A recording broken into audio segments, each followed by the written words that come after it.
Hi guys and welcome to Schooling from Home. Hi, I'm Suruchi Sharma and our next topic is speed velocity. ठीक है, speed and velocity. This is lecture 3 और इसमें हम speed और velocity के बारे में बात करेंगे. इससे पहले वाले लेक्चर में हमने distance और displacement कवर किया था. ठीक है, अब speed क्या है? तो it is the distance travel per unit time. Unit time में कोई body कितना distance travel कर रही है उसे हम speed कहते हैं. ठीक है, अब speed के लिए फॉर्मूला क्या ये होगा? Distance divided by time, as it is the distance travelled per unit time. तो डिस्टेंस यहाँ पे क्या है? स्केलर क्वांटिटी है और स्केलर क्वांटिटी को हम टाइम से डिवाइड कर रहे हैं, तो जो हमें स्पीड मिलेगी यहाँ पे वो भी स्केलर ही होगी. ठीक है, और डिस्टेंस कभी भी नेगेटिव या फिर जीरो नहीं हो सकता, वैसे ही स्पीड भी कभी भी नेगेटिव और जीरो नहीं होगी. स्पीड हमेशा ही पॉजिटिव होगी. और एक चीज़ है यहाँ पे एवरेज स्पीड, जो हम पूरे इस चैप्टर में मोशन में यूज़ करने वाले हैं. तो एवरेज स्पीड क्या होता है कि मान लीजिए आपके पास कभी ऐसी सिचुएशन आए कि आपके पास इंफॉर्मेशन जो हो वो ऐसी हो कि पहले 2 सेकंड में किसी बॉडी ने 2 किलोमीटर डिस्टेंस ट्रैवल किया, 2 मीटर डिस्टेंस ट्रैवल किया, फिर नेक्स्ट 4 सेकंड में 6 मीटर डिस्टेंस ट्रैवल किया, नेक्स्ट 5 सेकंड में 10 मीटर डिस्टेंस ट्रैवल किया. तो ऐसा अगर होगा तो फिर हम एवरेज स्पीड कैसे निकालेंगे?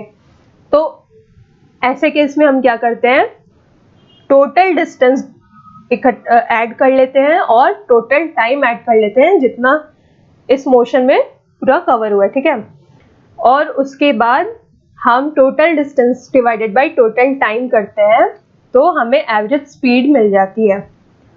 दैट इज, मैंने जो एग्जाम्पल दिया कि पहले 2 सेकंड में अगर कुछ डिस्टेंस दिया हुआ है, लाइक t1 सेकंड में x1 डिस्टेंस ट्रैवल किया हमने, फिर t2 सेकंड में x2 ट्रैवल किया, फिर t3 में x3 एंड सो ऑन. तो इसमें हम क्या करेंगे, सारे डिस्टेंस को ऐड करेंगे और उसको फिर डिवाइड करेंगे और सारा टाइम डिनोमिनेटर में, ठीक है, सारे डिस्टेंस को सारे टाइम से डिवाइड कर देंगे. ओके, वो हमारा एवरेज स्पीड हो जाएगा. नेक्स्ट है वेलोसिटी. तो जैसे हमने स्पीड में पढ़ा कि it is the distance travel पर यूनिट टाइम, वैसे वेलोसिटी में होता है कि it is the displacement travel पर यूनिट टाइम. ठीक है, कि कोई बॉडी जो है उसकी डिस्प्लेसमेंट कितनी हुई यूनिट टाइम में, तो वो हमारा वेलोसिटी देता है. अब यहाँ पे वेलोसिटी का फॉर्मूला क्या हो गया? Displacement divided by time. अब डिस्प्लेसमेंट हमारा वेक्टर क्वांटिटी है और वेक्टर क्वांटिटी को हम टाइम से डिवाइड कर रहे हैं, तो हमारी जो वेलोसिटी होगी वो भी एक वेक्टर क्वांटिटी होगी. और डिस्टेंस जैसे कि पॉजिटिव भी हो सकती है, नेगेटिव और जीरो, तीनों पॉसिबल है, तो वैसे ही वेलोसिटी भी है. जब तो आपका डिस्टेंस जीरो होगा तो वेलोसिटी भी जीरो होगी, जब डिस्टेंस नेगेटिव होगा तो वेलोसिटी भी नेगेटिव होगी. ठीक है, पूरा ये पॉजिटिव, नेगेटिव और जीरो डिस्प्लेसमेंट पे क्यों डिपेंड कर रहा है? क्योंकि टाइम है, टाइम तो हमेशा ही पॉजिटिव होना है. टाइम कभी भी जीरो और नेगेटिव तो लेंगे नहीं हम, ठीक है, हो ही नहीं सकता. तो यहाँ पे हम सिर्फ डिस्प्लेसमेंट की बात करें कि डिस्प्लेसमेंट अगर जीरो हुआ तो वेलोसिटी जीरो हो जाएगी, और डिस्प्लेसमेंट अगर पॉजिटिव है तो वेलोसिटी पॉजिटिव, डिस्प्लेसमेंट अगर नेगेटिव है तो वेलोसिटी नेगेटिव. अब इसमें एवरेज वेलोसिटी, लाइक जैसे हमने डिस्टेंस में बात की थी कि अगर आपके पास ऐसे अलग अलग डिस्प्लेसमेंट और डिफरेंट टाइम इंटरवल पे दे दिया है आपको, तो उसमें हम एवरेज वेलोसिटी निकालते हैं. ठीक है, पूरे मोशन के लिए हम एक एवरेज वेलोसिटी कंसीडर कर लेते हैं. तो यहाँ पे ये एवरेज वेलोसिटी कैसे हम निकालेंगे? तो इसको निकालने का तरीका क्या है कि आप टोटल डिस्प्लेसमेंट देख लीजिए पूरे मोशन में कितना हो रहा है, और वो डिस्प्लेसमेंट क्या होगा? इनिशियल और फाइनल पॉइंट के बीच का डिफरेंस. ठीक है, इनिशियल पॉइंट और फाइनल पॉइंट के बीच में कितनी दूरी है, वही हमारा टोटल डिस्प्लेसमेंट होता है, और डिवाइडेड बाई टोटल टाइम. ठीक है, जितना टाइम हमने t1, t2, t3 सेकंड के लिए जो आपके पास इंफॉर्मेशन थी वो सारा टाइम हम ऐड कर लेंगे और डिस्प्लेसमेंट. ठीक है, और एवरेज वेलोसिटी निकालने के लिए total displacement divided by total time. फिर नेक्स्ट एक पॉइंट है इसमें इंस्टेंटेनियस स्पीड और इंस्टेंटेनियस वेलोसिटी की.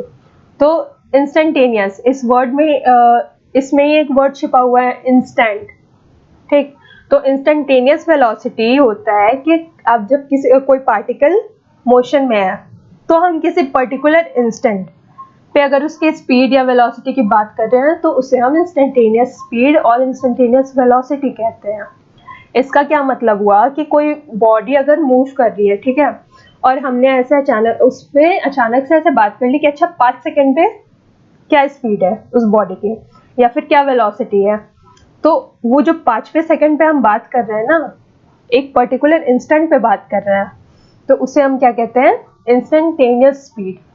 ठीक है, अब इंस्टेंटेनियस स्पीड निकालने का तरीका क्या है कि हम बहुत छोटा टाइम कंसिडर करते हैं। ठीक है, वो जो टाइम होता है हमारा, वो टाइम इंटरवल टेंडिंग टू 0 होता है। बहुत छोटे टाइम के लिए हम चेंज इन पोजीशन कंसिडर करते हैं, और वो change in position divided by change in time करते हैं, तो उससे हमें इंस्टेंटेनियस स्पीड मिल जाती है।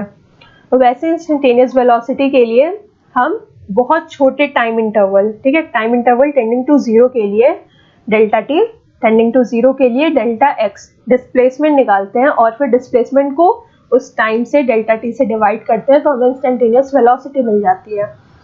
अब नेक्स्ट इसमें ये जो टॉपिक है इंस्टेंटेनियस स्पीड और इंस्टेंटेनियस वेलोसिटी, ये हमें अभी नाइन्थ स्टैंडर्ड में इतना नहीं जानना है इसके बारे में, ये हम 11th में पढ़ते हैं, क्योंकि यहाँ डिफरेंशिएशन यूज होता है, तो हमें अभी वो चीज़ नहीं पढ़नी। ठीक है, इसमें ज़्यादा कुछ, फिर भी इसे जानना है कि ये होता क्या है। और अब हम इसमें नेक्स्ट न्यूमेरिकल्स करेंगे। ठीक है, so now come to numerical part. तो इस टॉपिक में न्यूमेरिकल ऐसे दिया होता है, लाइक यहाँ एक एग्जांपल है कि an object travels 16 metre in 4 second and then another 16 metre in 2 second. ठीक है, पहले 4 सेकेंड में एक ऑब्जेक्ट है जो 16 मीटर की दूरी तय कर रहा है, और नेक्स्ट 2 सेकेंड में फिर से 16 मीटर की दूरी तय कर रहा है। ठीक है, तो यहाँ पे हमारे पास दो टाइम हो गया t1 और t2, और दो डिस्टेंस हो गया है x1 और x2।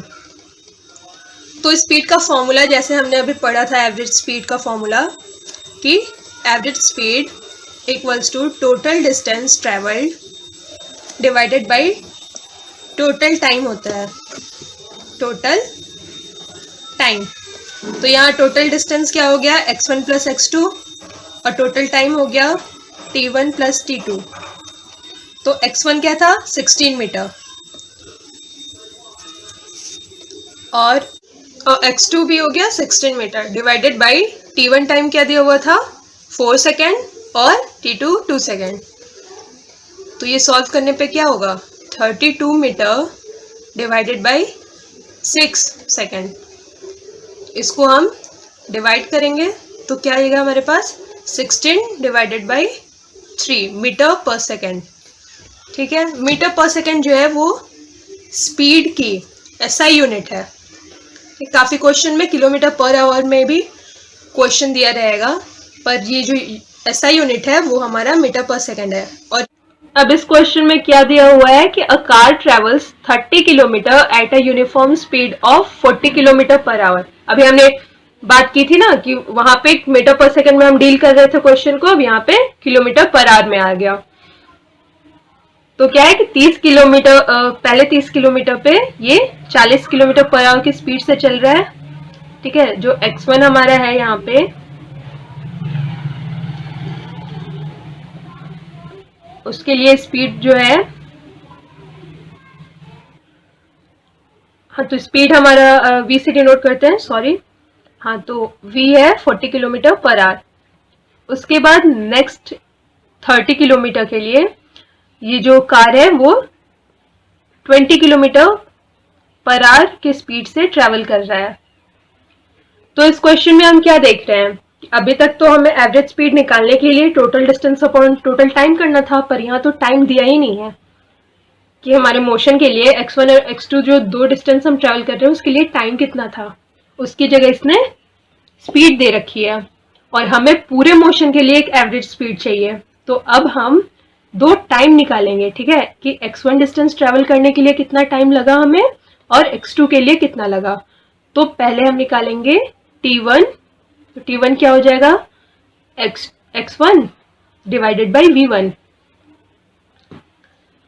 ठीक है, जैसे distance equals to speed into time होता है, तो वैसे ही अगर हमें टाइम निकालना है तो हम डिस्टेंस डिवाइडेड बाई स्पीड कर देंगे। और तो x1 हमारा हो गया 30 किलोमीटर है divided by 40 kilometre per hour, तो ये क्या हो गया 3/4 r हो गया t1, 3/4 r। अब है t2,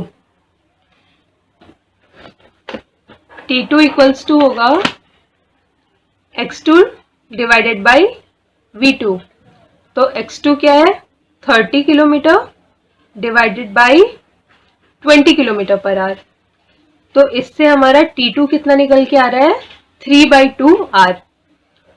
तो यहाँ पे हमारे पास t1 और t2 आ गया, तो हम अब एवरेज स्पीड आराम से निकाल सकते हैं। तो एवरेज स्पीड का फॉर्मूला क्या है,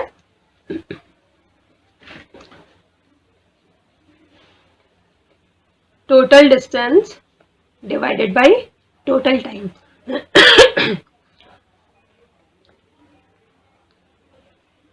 तो टोटल डिस्टेंस क्या हुआ 30 kilometre x1 plus x2 divided by t1 plus t2। x1 30 kilometre plus 30 kilometre divided by t1 कितना निकल के आया 3/4 प्लस 3/2। तो अब ऊपर क्या आया 60 और नीचे डिनोमिनेटर में एलसीएम लेंगे 4 और 2 का, दैट इज 4, तो 3 + 6 हो गया ये। अब इसको सॉल्व करेंगे 60 × 4/9, ठीक है। अब इसे सॉल्व करेंगे हम, तो ये आ जाएगा हमारे पास 80 डिवाइडेड बाई 3, तो ये हमारा एवरेज स्पीड है, ठीक। अब इस क्वेश्चन में हमने क्या किया था, पहले हमारे पास टाइम नहीं था तो हमने टाइम निकाला और फिर डिस्टेंस था हमारे पास, हमने एवरेज स्पीड का फॉर्मूला लगाया और हमारा स्पीड आ गया, ओके। अब नेक्स्ट लेक्चर में हम एक्सेलरेशन के बारे में पढ़ेंगे, acceleration, uniform motion and non uniform motion, और उसके बाद कुछ ग्राफ्स होंगे और फिर द इक्वेशन ऑफ मोशन और उसका पूरा डेरिवेशन भी करेंगे हम, ठीक है। बाय।